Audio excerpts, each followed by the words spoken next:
Breakdown. It's all right. Written by Rowena Blade. Narrated by Nina Daisy Aberline. Summary. Give me a reason not to carve your heart out, Ed whispers. And Stede can't think of one. He can think of plenty of reasons he doesn't want his heart carved out, but how could he expect any of them to matter to Ed? Stede.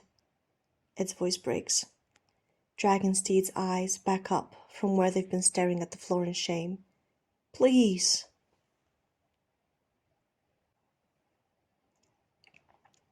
It takes almost a year. A year of salt, cold brine, and hot tears mingling until it's the only thing Stede can taste. A year of grief, his own and the grief of others. Of holding Black Pete through Lucius's funeral. Of Oluwanda's increasingly long and leaden silences. Of listening to wee John fret that Frenchie is eating enough. A year of blood. Every drop they find in Blackbeard's wake, another weight upon Stede's heart.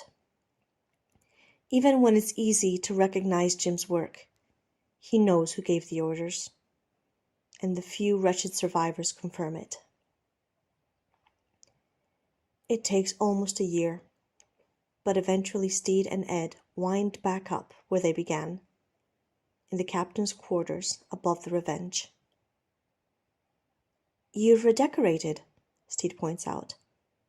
It looks nice, very economical. He doesn't dare ask what became of his books or his fine fabrics. Given the way Ed is looking at him, his first guess is likely the correct one. Ed looks different, in a way that has nothing to do with the pitch smeared across his eyes or the new, grayer beard, almost as long now as the one he had when they first met. It's the look in his eyes. Stede thought he had met Blackbeard before, but he realizes now that this is the first time the full force of that persona has been turned on him. He thinks he understands why people just began surrendering upon hearing the pirate's name. You left, Ed growls. His tone bears the weight of a judge handing down a death sentence. Just left, without a word. I did, Stede admits. It was cowardly of me, but I'm back now, so... Just left, Ed goes on.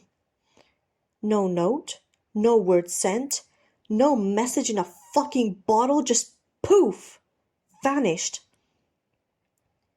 Had it been that way?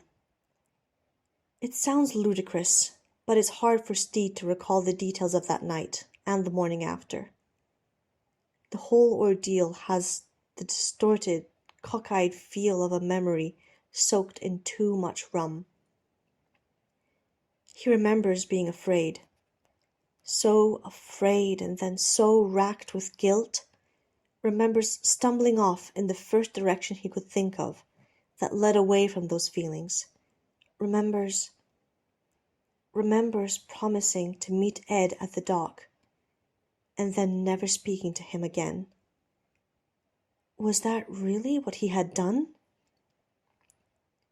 Sat on that dock for hours, you know. Ed has stepped closer, close enough for Stede to smell the salt and leather scent of him. Like a little lost dog, practically wagging my tail every time I heard a noise, thinking you'd finally come for me. It was wrong of me. Stede is only realizing, as he speaks the words, how monstrously true they are. At least he'd had the courtesy to leave Mary a note. What had Ed gotten? A cold and lonely dawn, bearing him into a future where the man he loved had abandoned him. I was a fool, Ed. A fool and a coward, but I'm here now, and it's all right. No, it fucking well isn't! Stede flinches as Ed's knife thunks into the wall, a hair's breadth from his eyes. Ed leaves his hand on the hilt and leans in close, kissing close. 100,000 times Stede has imagined this moment, and it never occurred to him to worry he might be in mortal danger the next time he got this close to Ed. "Give me a reason not to carve your heart out," Ed whispers. And Stede can't think of one. He can think of plenty of reasons he doesn't want his heart carved out, but how could he expect any of them to matter to Ed? "Go on, give me just one reason." Wouldn't it be only fair? Stede did the same to him, after all. Ed's acknowledged it, put it on his flag for all the world to see. How did it take Stede this long to realize? "Stede!" Ed's voice breaks, dragging Stede's eyes back up from where they've been staring at the floor in shame. "Please!"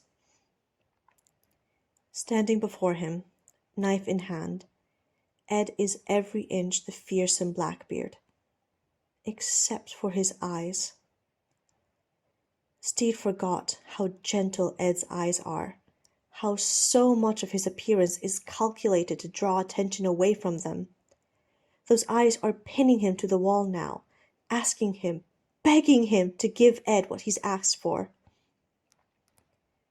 "Well," Stede manages, "I'd hate to die before I have had the chance to apologize to you properly." It's a poor truth, but it's all Stede has. Ed bares his teeth and pulls the knife free from the wall. A flicker of movement during which Stede suspects his reason wasn't good enough. But no, the knife is only resting against his throat, not slitting it open. Not yet. "Go on, then. Apologize." "I'm sorry for leaving you," Stede says immediately. Ed's face remains unimpressed. "Why'd you do it?" As Ed speaks, the knife travels downward and begins to pop the buttons of his waistcoat, one by one. "Cold feet, once you'd realized who'd you shackled your future to? Maybe a bit of buyer's remorse?" "No!" The knife finishes with the waistcoat and begins to work on the shirt beneath. "It wasn't because of you at all. It was Mary." "Ah, right," Ed chuckles bitterly. "Wanted to see if you couldn't just get the same thing at home, but cleaner, nicer, more in keeping with your plush lifestyle. Is that about the size of it?" The cold steel finds Stede's bare skin, and he gasps. This isn't how this was supposed to go. This was supposed to be the end of their pain, not the beginning of even more of it. If Ed would only let him explain. "It had nothing to do with you," Stede promises, embarrassed at himself for shouting, but desperate to be heard. "It was about Mary. I couldn't live with myself while I thought I may have ruined her life." "So you ruined mine?" Ed roars. "You're a fucking Blackbeard!" Stede throws up his hands. "Of all people, shouldn't you have been able to handle it?" Ed rocks back, as if Stede has struck him. Stede can't help but look to the knife, watches Ed's fingers flex on the hilt, and expects to feel the blade slide between his ribs at any moment. His skin prickles into goose flesh, and his heart is caromming out of control. But the moment doesn't come. He looks back up and sees Ed's face crumple, just before the pirate collapses to his knees. Ed lurches forward, throws his arms around Stede's waist, and buries his face against his stomach. But even then, it takes the feel of dampness spreading all over his skin for Stede to realize the truly horrible thing he said. "Ed," he he whispers. "Oh, Ed, I'm sorry. I'm so sorry." He kneels. No easy feat, with Ed clinging to his waist like a limpet. He stumbles, accidentally drives a knee into Ed's ribs and knocks their skulls rather painfully together, but Ed pays it not the slightest bit of notice. Ed's shaking, and when Stede manages to extricate himself enough to put his arms around him, the terror of the high sea collapses against his chest and begins sobbing like a child. "I don't forgive you," Ed shudders. But he's cleaning so hard to Stede's clothes, there's a tiny sound as the seams pop. I don't. I can't." "I know," Stede says, because he does. He cannot ask Ed for forgiveness. He can't expect them to go back to where they were before the betrayal occurred. He can only try to do better in the future and treat Ed the way he deserves to be treated. "I love you," he breathes. He's been carrying these words all this time like a stone around his neck, but now they float like silk on the breeze. "I loved you then, and I do now. That doesn't change that I hurt you, but please, no, I never stopped. I love you, Edward." Ed shakes his head, his chin grinding against Stede's collarbone, but he doesn't let go. His sobs are guttural, dark and jagged things wrenched up from the deep. Lost for what to say, terrified of causing more pain, Stede settles for stroking Ed's hair.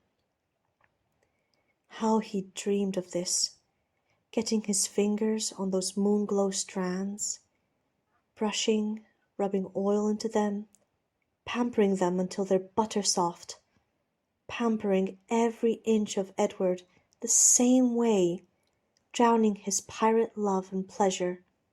What plans he'd had, and God, they'd come so close, only for Stede to throw it away. Salt drops are falling into Ed's hair, forming a delicate silver filigree. For Ed's sake, Stede tries to cry silently. "I'm sorry. I'm so sorry." He's still whispering it when Ed surges upward and presses their lips together. In many ways, their second kiss is like their first. It's clumsy.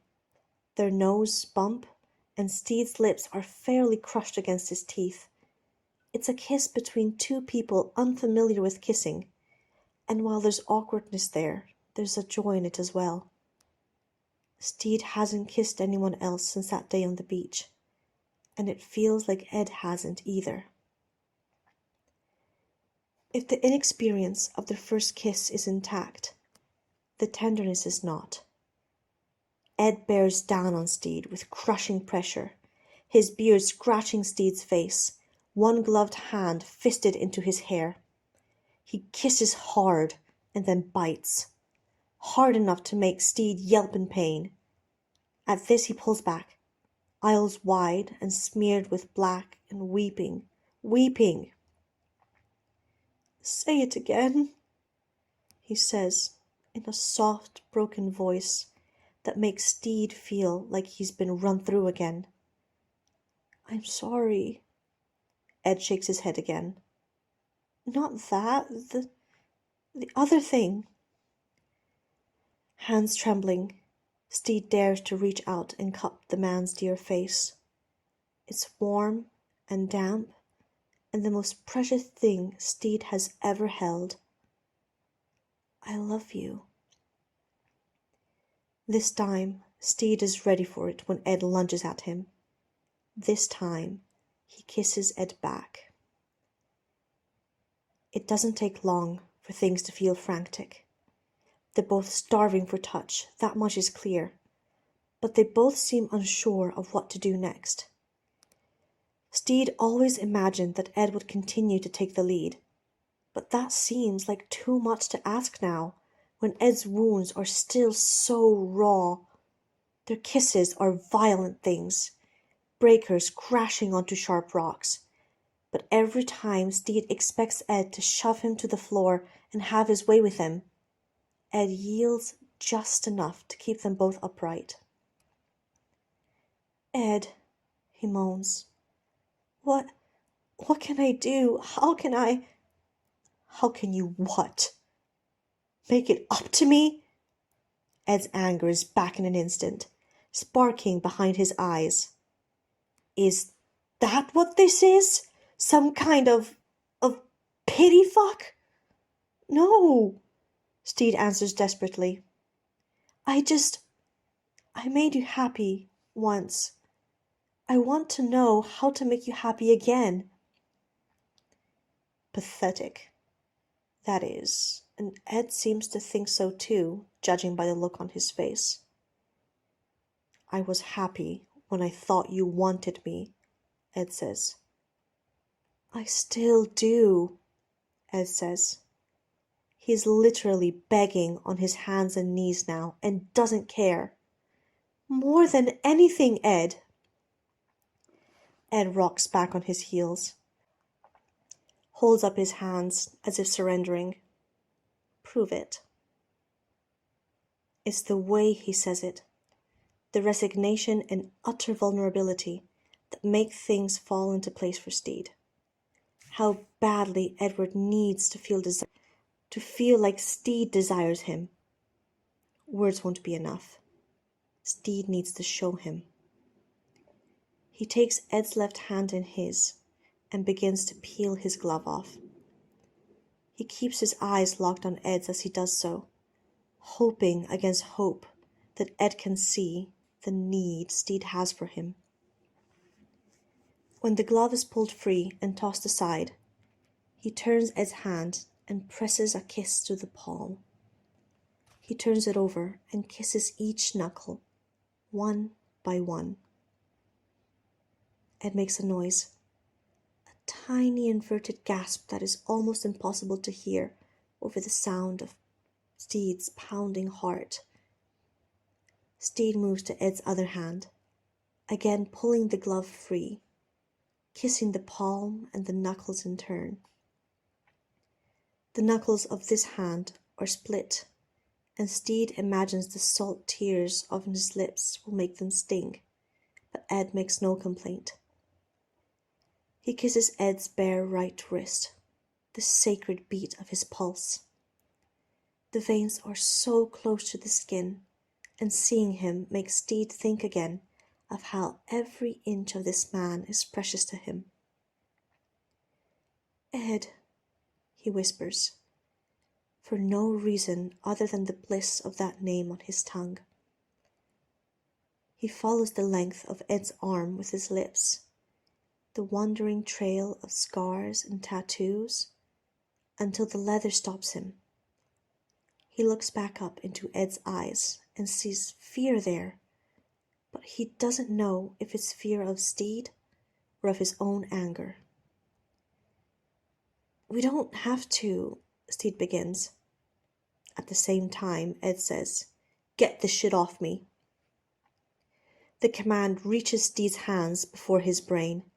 He's already fumbling at Ed's buckles before he realizes he's not quite sure of the best way to go about this. Luckily, Ed helps him, guides Stede's hand to where they need to be to get the jacket open, to holster off Ed's hips. The first time Stede's fingers find the warmth of Ed's body beneath the thin shirt beneath, he can't help but groan aloud, and Ed responds with another onslaught of kisses. They come up, gasping, Ed's shirt rucked up halfway over his ribs, and Stede practically rips it in half, helping him get it over his head. It's not at all gentlemanly, and he feels an instinct to apologize. But before he can, Ed has grasped him by the shoulders and pitched himself. Ed's back hits the floorboards with Stede on top of him, their bare skin finally pressed together. A feeling so sweet that Stede's mind is rendered utterly blank. He's only brought back to himself by Ed's voice. The pirate is whispering, "Please, please, please," against Stede's neck. Pressed together like this, Stede can feel Ed's hardness, feel his own desire respond in kind, and know that Ed can feel it too. He hesitates. He wants to bring Ed pleasure. More than anything, that's what he wants in this moment. But he isn't sure he knows how. He'd spent all their separation counting on being taught when they were finally reunited. But it's clear that the last thing Edward needs right now is to be a teacher, to be a captain. All right then. Against all odds, Stede has become a captain too. He can put faith in himself to guide them both through these unfamiliar waters. He tentatively rubs his palm over Ed's bulge in Ed's breeches. Ed bucks and roils under him with a strangled curse, and Stede forges on, fumbling more buckles and snaps open until he can slip one hand inside and cup the hot flesh there. Ed kisses Stede wildly and thrusts up against his hand, the skin between them growing slick. Stede curls his hand and strokes. The mechanics of this, at least, he understands. He touches Ed the way he's touched himself night after night, and he kisses Ed like he's imagined doing every time. "Say it," Ed sobs. "Stede, please, say it. I want to hear it when...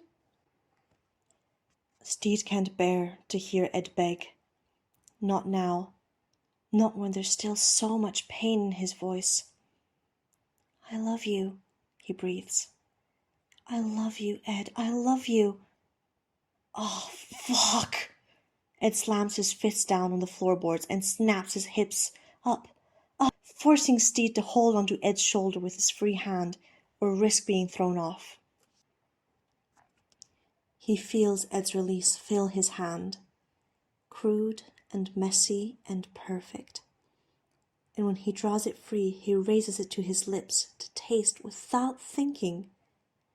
The wild salt taste is accompanied by the shocked look in Ed's eyes, and that, too, is perfect. It frees Stede of any remaining delusions. He is no gentleman, has not been a gentleman for a long time, and the man lying beneath him is not Blackbeard. It's only Ed, and Stede will never be so foolish as to let him go again. Despite his arousal, Stede feels no urgent need to tend to himself.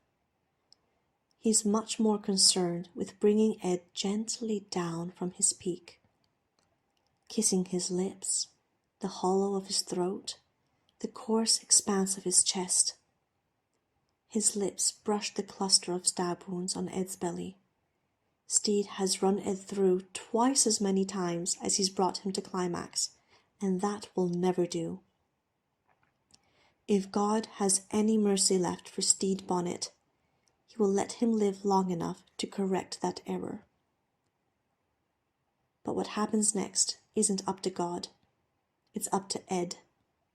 Because Ed still has not forgiven him, and Stede still isn't sure that he should. "I love you," he promises. "No matter what you choose to do with me, I'll always love you." Still flat on his back, Ed scans the ceiling with his eyes, as if it contains a map that only his remarkable mind can see. "I don't forgive you," he says, voice ragged with tears. "Are you going to leave again?" "No," Stede answers without hesitation.